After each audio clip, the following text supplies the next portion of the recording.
दोस्तों किसी भी शेयर में निवेश करने से पहले अपने मार्केट एक्सपर्ट की राय लीजिए, अपना खुद का रिसर्च कीजिए, उसी के बाद किसी शेयर में निवेश करने का विचार बनाइए। ये वीडियो केवल एजुकेशन पर्पज़ के लिए दोस्तों। चलो वीडियो स्टार्ट करते हैं दोस्तों।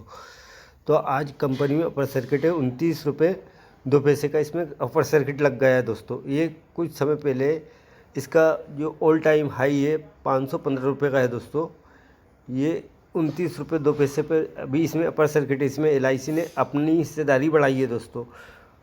कंपनी का परफॉर्मेंस की बात कर लेते हैं। कंपनी का परफॉर्मेंस में देखते हैं तो एक वीक में इसने 17.04% का नेगेटिव रिटर्न दिया। 3 महीने इसने 44.0% का पॉजिटिव रिटर्न दिया। 3 महीने में 29.09% का पॉजिटिव रिटर्न दिया। और एक साल में इसने 69.21% का पॉजिटिव रिटर्न दिया। 3 साल में नेगेटिव रिटर्न दिया 33.13% का। एक महीने में इसकी क्वांटिटी ट्रेड हुई 7 लाख क्वांटिटी ट्रेड हुई, जिसमें 2 करोड़ क्वांटिटी डिलीवरी भी उठाई गई है। 7 करोड़ क्वांटिटी ट्रेड हुई है दोस्तों। एक वीक में इसमें 6 करोड़ क्वांटिटी ट्रेड हुई, जिसमें 2 करोड़ क्वांटिटी डिलीवरी में उठाई गई। यह सैटरडे में 5 करोड़ क्वांटिटी ट्रेड हुई, 2 करोड़ क्वांटिटी डिलीवरी में उठाई गई। टुडे में इसमें 2 करोड़ क्वांटिटी ट्रेड हुई है। भारत से स्थित ये कंपनी भारत में स्थित है। एक प्रौद्योगिकी कंपनी है जो बैंकिंग, बीमा, गवर्नेंस, कॉमर्स और लॉजिस्टिक्स सेवाएं प्रदान करती है। ये कंपनी मतदाता पहचान पत्र और आधार कार्ड के लिए सॉफ्टवेयर और उपकरण के लिए मुख्य प्रदाताओं के में से एक है। अब इसके मार्केट कैप की बात कर लेते हैं। इसका मार्केट कैप ये NSE BSE दोनों पर लिस्टेड है।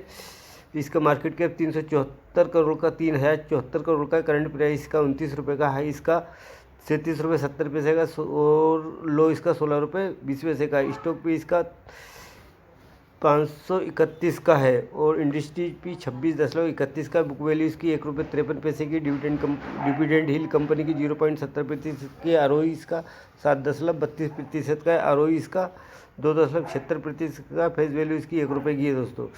प्रोस की बात कर ले तो company has reduced debt. Company almost debt free है दोस्तों।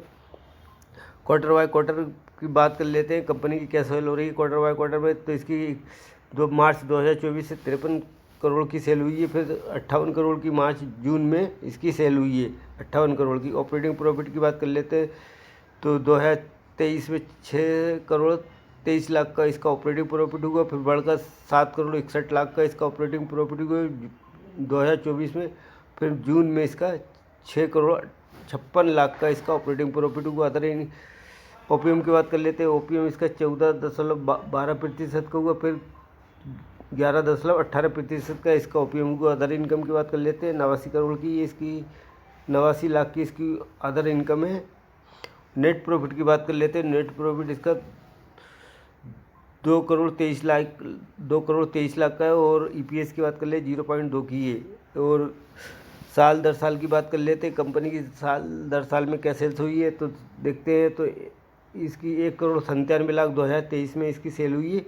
मार्च 2024 2 करोड़ 13 लाख की सेल हुई है। और TDM में 2 करोड़ 16 लाख की सेल करी है कंपनी। ऑपरेटिंग प्रॉफिट इसका 18 करोड़ से बढ़कर 26 करोड़ हुआ। 26 करोड़ 2000 TDM में भी इसका 26 करोड़ का ऑपरेटिंग प्रॉफिट हुआ है। और ओपीएम की बात कर ले तो ओपीएम में 12% का हुआ और 12% का TDM में हुआ है।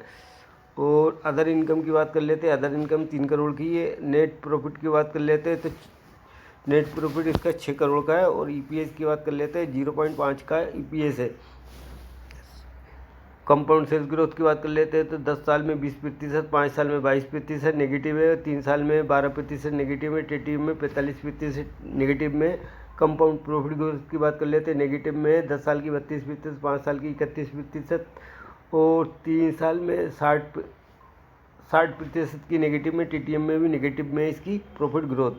स्टॉक प्राइस CAGR की बात कर लेते हैं। 10 साल का नेगेटिव में 6% के CAGR से नेगेटिव रिटर्न दिया है। 5 साल में इसने 5% के CAGR से पॉजिटिव रिटर्न दिया। 3 साल में इसने 10% के CAGR से नेगेटिव रिटर्न दिया। और लास्ट ईयर में 76% के CAGR से रिटर्न दिया। रिटर्न ऑन इक्विटी की बात कर लेते हैं। 10 साल में 13%, 5 साल में 2%, 3 साल में 0%, लास्ट ईयर में 3% रिटर्न ऑन इक्विटी रही है दोस्तों। रिजर्व की बात कर लेते हैं। कंपनी पर रिजर्व 56 करोड़ का है। बोरिंग की बात कर लेते हैं 12 करोड़ की बोरिंग है, यानी कि कंपनी ऑलमोस्ट डेट फ्री है।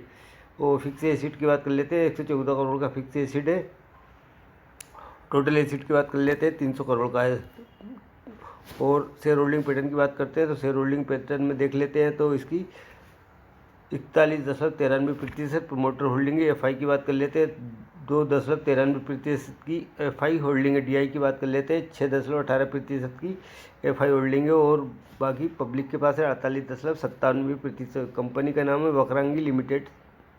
दोस्तों, मेरा ये वीडियो पसंद आया तो मेरे इस चैनल को लाइक कर लीजिए, सब्सक्राइब कर लीजिए, ताकि आने वाली वीडियो की नोटिफिकेशन आप तक पहुँच सके। धन्यवाद।